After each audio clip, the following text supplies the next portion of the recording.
ஹாப்னு வணக்கம்.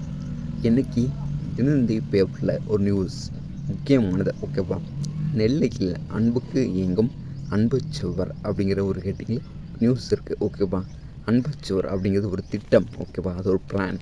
அதை கொண்டு வந்தவர் ஒரு கலெக்டர், திருநெல்வேலி கலெக்டர் 2017. அவர் பேர்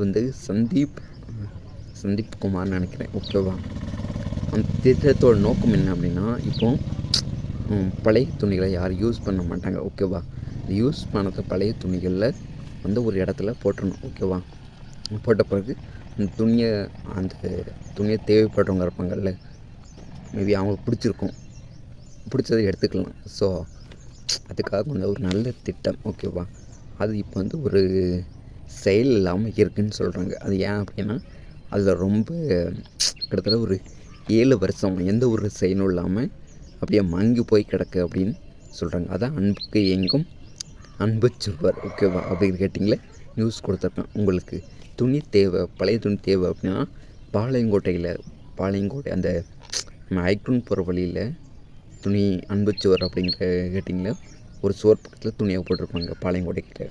செகண்ட் நம்ம திருநெல்வேலி ஜங்ஷன்கிட்ட. ஓகேவா, ஸோ அங்கேயும் போய் கேட்கலாம்.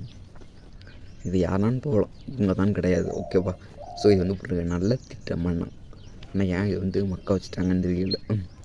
Okay friends, thank you.